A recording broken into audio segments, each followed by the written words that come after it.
नमस्कार दर्शक बंधु आज मुख्य समाचार बुलेटिन को आपनको स्वागत करुछि मु बनमाली। ओडिशार कोण अनुकोणरू देश दुनियार समस्त गुरुत्वपूर्ण खबर सबुठु आगे जानिबा पई आम चैनल को एबे ही सब्सक्राइब करंतु एवं वीडियो को गोटे लाइक करी आमर उत्साह बढ़ांतु। कमेंट बॉक्स रे भक्तिर सह जय जगन्नाथ निश्चय लिखंतु। आज आमे आलोचना करिबा पीएम किसान सुभद्रा योजना सुना दर एवं आजिर पाणीपाग विषय रे। तेबे आसंतु नजर पकाइबा आजिर प्रथम बड़ खबर उपरे।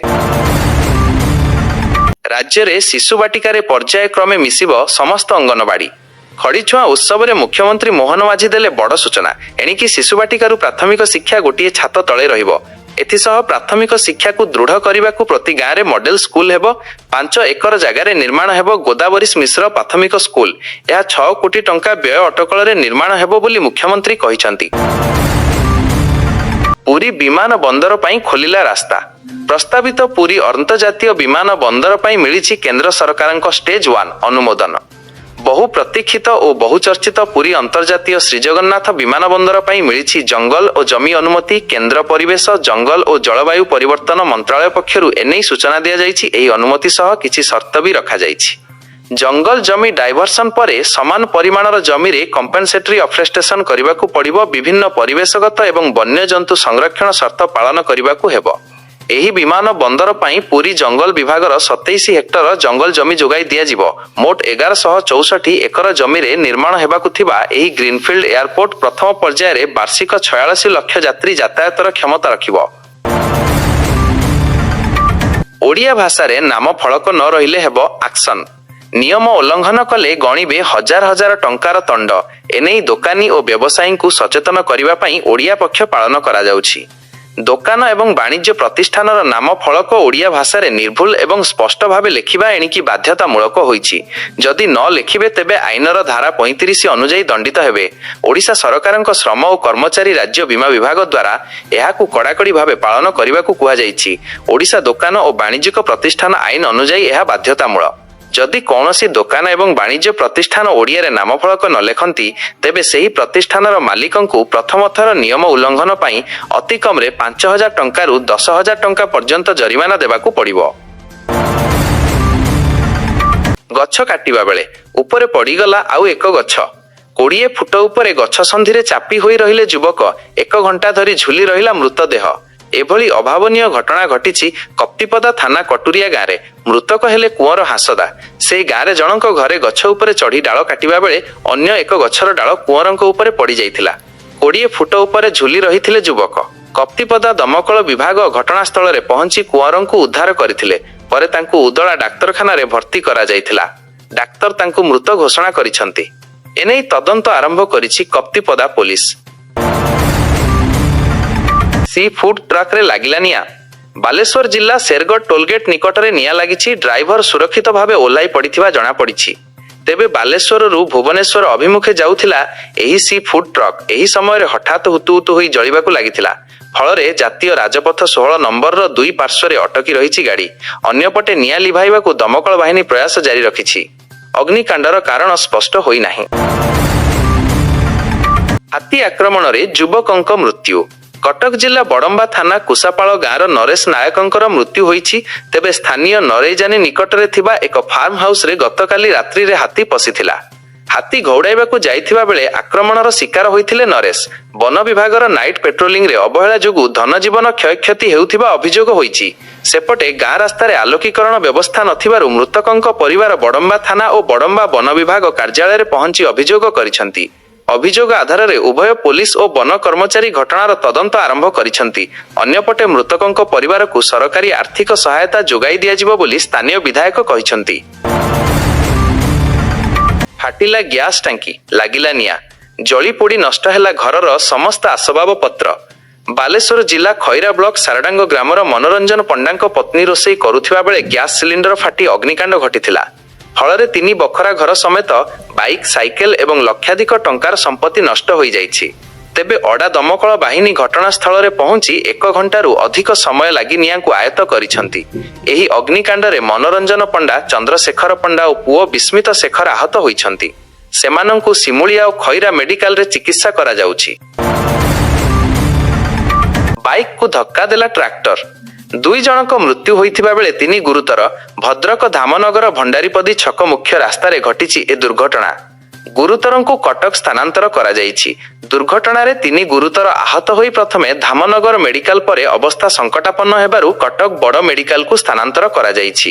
ଗୁରୁତରମାନେ ହେଲେ ବିଜ୍ଞାପିତ ଅଞ୍ଚଳ ହବିବି ନଗର ଅଞ୍ଚଳର ବୋଲି ଜଣାପଡ଼ିଛି। ଦୁର୍ଘଟଣା ପରେ ଘଟଣାସ୍ଥଳରୁ ଟ୍ରାକ୍ଟର ଡ୍ରାଇଭର ଫେରାର ହୋଇଯାଇଛି।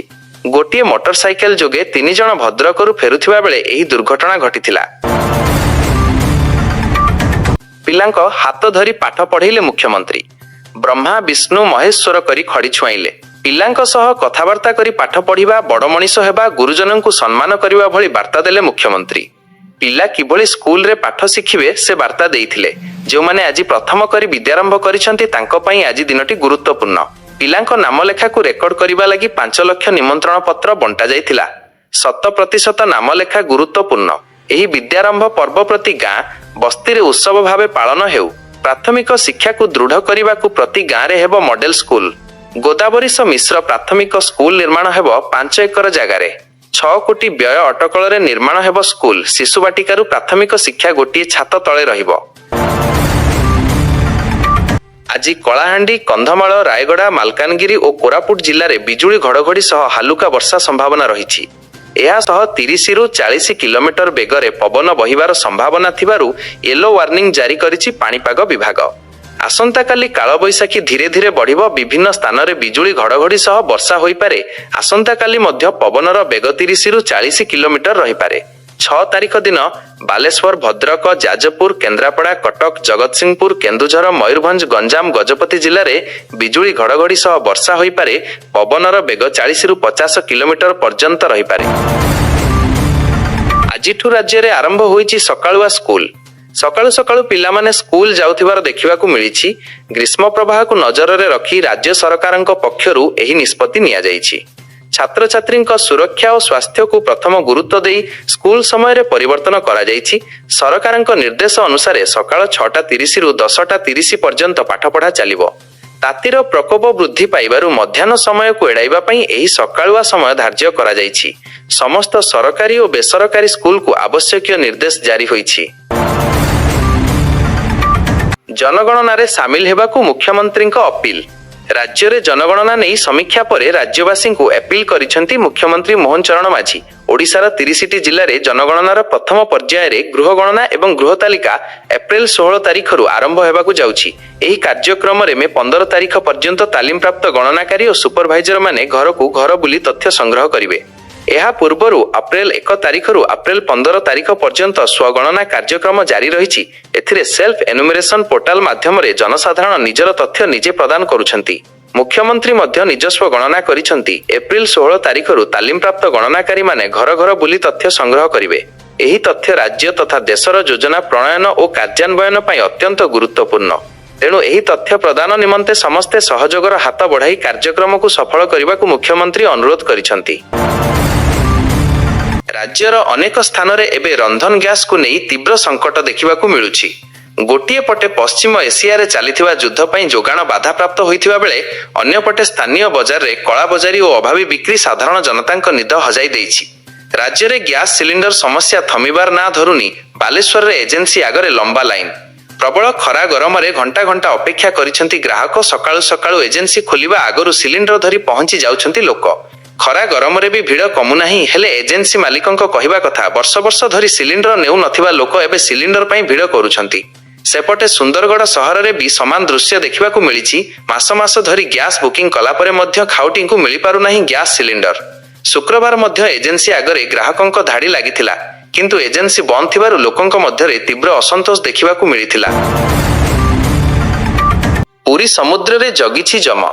ରିପ୍ କରେଣ୍ଟ ନେଉଛି ଗୋଟିଏ ପରେ ଗୋଟିଏ ଜୀବନ। ସ୍ନାନ ବେଳେ ଗଭୀର ସମୁଦ୍ରକୁ ଯାଇ ସ୍ନାନ କରୁଛନ୍ତି ଅମାନିଆ। ସମୁଦ୍ର କୂଳ ପାଇଁ ନାହିଁ ସ୍ୱତନ୍ତ୍ର ଆମ୍ବୁଲାନ୍ସ। ଘରୋଇ ଲାଇଫ ଗାର୍ଡଙ୍କ ପାଖରେ ନାହିଁ ଷ୍ଟ୍ରେଚର। ଡାକ୍ତରଖାନା ଯିବା ପାଇଁ ଅଟୋ ପାଲଟିଛି ସାହାରା। ଗତ 4 ବର୍ଷରେ ଉଦ୍ଧାର ହେଲେଣି 1362 ଜଣ। ଚଳିତ ବର୍ଷ ଗଡ଼ିଲାଣି 6 ମୁଣ୍ଡ। ସମୁଦ୍ର ସ୍ନାନ ବେଳେ ଗତ 3 ଦିନରେ 3 ଜୀବନ ଯାଇଥିବା ବେଳେ 4 ଜଣଙ୍କୁ ସୁରକ୍ଷିତ ଉଦ୍ଧାର କରିଛନ୍ତି ଲାଇଫ ଗାର୍ଡ। ଠିକ୍ ସେହିପରି ଗତ 3 ମାସରେ ଯାଇଛି 6 ଜୀବନ। ଆଉ ଉଦ୍ଧାର ହୋଇଛନ୍ତି 50ରୁ ଊର୍ଦ୍ଧ୍ୱ ପର୍ଯ୍ୟଟକ। ରିପ୍ କରେଣ୍ଟ ଘାତକ ସାଜୁଥିବା ବେଳେ କଲେଜ ପଢୁଆ ଯୁବକମାନେ ଉତ୍ସାହିତ ହୋଇ କିମ୍ବା ନିଶାଗ୍ରସ୍ତ ହୋଇ ଗଭୀର ସମୁଦ୍ର ଭିତରକୁ ଯିବା କାଳ ସାଜୁଛି। ଏମିତି ବି ଆସେ ମୃତ୍ୟୁ। ଗାଁ ପୋଖରୀରେ ମାଛ ଧରୁଥିବା ସମୟରେ କୋଉ ମାଛ ପାଟିରେ ପଶିଯିବାରୁ ଯୁବକଙ୍କ ମୃତ୍ୟୁ। ମୟୂରଭଞ୍ଜ ବାଙ୍ଗିରିପୋଷି ଥାନା ଦିଘି ଗ୍ରାମରେ ଘଟିଛି ଏଭଳି ଅଭାବନୀୟ ଘଟଣା। ମୃତକ ଜଣଙ୍କ ହେଲେ ଉକ୍ତ ଗ୍ରାମର ପ୍ରଫୁଲ୍ଲ କୁମାର ବିଜୁଳିଙ୍କ ପୁଅ ଅବିନାଶ ବିଜୁଳି। ଆଜି ମଧ୍ୟାହ୍ନ 2ଟାରେ ଅବିନାଶ ବିଜୁଳି ଗାଁ ପୋଖରୀରୁ ମାଛ ଧରିବା ସମୟରେ ତାଙ୍କ ପାଟିରେ ମାଛ ପଶିଯାଇଥିଲା। ତଣ୍ଟିରୁ ମାଛ କାଢିବା ପାଇଁ ଯୁବକଙ୍କୁ ସ୍ଥାନୀୟ ବାଙ୍ଗିରିପୋଷି ଡାକ୍ତରଖାନାକୁ ନିଆଯାଇଥିବା ବେଳେ କିଛି ସମୟ ମଧ୍ୟରେ ଯୁବକଙ୍କ ମୃତ୍ୟୁ ହୋଇଥିଲା, ଯାହାକୁ ନେଇ ଗଙ୍ଗିରିପୋଷି ହସ୍ପିଟାଲରେ ଉତ୍ତେଜନା ମଧ୍ୟ ସୃଷ୍ଟି ହୋଇଥିଲା। ଚିକିତ୍ସା ଅବହେଳାରୁ ପୁଅର ମୃତ୍ୟୁ ହୋଇଥିବା ନେଇ ବାଙ୍ଗିରିପୋଷି ଥାନାରେ ଲିଖିତ ଅଭିଯୋଗ କରିଛନ୍ତି ମୃତକଙ୍କ ବାପା ପ୍ରଫୁଲ୍ଲ କୁମାର ବିଜୁଳି। ପରିବାର ଲୋକେ ତାଙ୍କୁ ତୁରନ୍ତ ବାଙ୍ଗିରିପୋଷି ଗୋଷ୍ଠୀ ସ୍ୱାସ୍ଥ୍ୟ କେନ୍ଦ୍ରକୁ ନେଇଥିଲେ, ହେଲେ ସେଠାରେ କାର୍ଯ୍ୟରତ ଡାକ୍ତରଙ୍କ ଅବହେଳା ପାଇଁ ତାଙ୍କ ପୁଅର ମୃତ୍ୟୁ ହୋଇଥିବା ପ୍ରଫୁଲ୍ଲ କୁମାର ବିଜୁଳି ଅଭିଯୋଗ କରିବା ସହ ଡାକ୍ତରଙ୍କ ବିରୋଧରେ ଗାଳି ଗୁଲଜ ଓ ଜାତିଆଣ ଆକ୍ଷେପକୁ ନେଇ ଥାନାରେ ଲିଖିତ ଅଭିଯୋଗ ମଧ୍ୟ କରିଛନ୍ତି। ଦିନରେ ଗରମ, ରାତିରେ ଝଡ଼ ବର୍ଷା। ରାଜ୍ୟରେ ଜାରି ରହିଛି ଖରା ତାତି ସାଙ୍ଗକୁ ଝଡ଼ ବର୍ଷା ପ୍ରଭାବ। ଅପରାହ୍ନରେ ବଦଳି ଯାଉଛି ପାଗ। ଆସନ୍ତା 8 ତାରିଖ ଯାଏଁ ରାଜ୍ୟରେ ଝଡ଼ ବର୍ଷା ପ୍ରଭାବ ରହିବ ବୋଲି ପୂର୍ବାନୁମାନ କରିଛି ପାଣିପାଗ ବିଭାଗ। ଆଜି ପାଇଁ 18 ଜିଲ୍ଲାକୁ ବିଜୁଳି ଘଡ଼ଘଡ଼ି ସହ ବର୍ଷା ପବନ ନେଇ ୟେଲୋ ୱାର୍ଣ୍ଣିଂ ଜାରି ହୋଇଛି। କିଛି ସ୍ଥାନରେ ପବନର ବେଗ ଘଣ୍ଟା ପ୍ରତି 40ରୁ 50 କିଲୋମିଟର ରହିପାରେ। ଆସନ୍ତା 7 ତାରିଖ ଯାଏଁ ସାରା ଓଡ଼ିଶାକୁ ଝଡ଼ ବର୍ଷା ନେଇ ପୂର୍ବାନୁମାନ କରିଛି ପାଣିପାଗ ବିଭାଗ।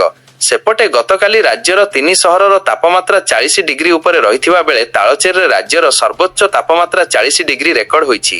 ଏଥିସହ ଝାରସୁଗୁଡ଼ା ଓ ପାରଳାଖେମୁଣ୍ଡିରେ 40 ଡିଗ୍ରୀ ଦିନ ତାପମାତ୍ରା ରହିଥିଲା। ରେକର୍ଡ ଡ୍ୟାନ୍ସ ନହେବାରୁ ହଙ୍ଗାମା। ଦଣ୍ଡନାଚରେ ହୋହଲ୍ଲା କଲେ ସ୍ଥାନୀୟ ଲୋକେ।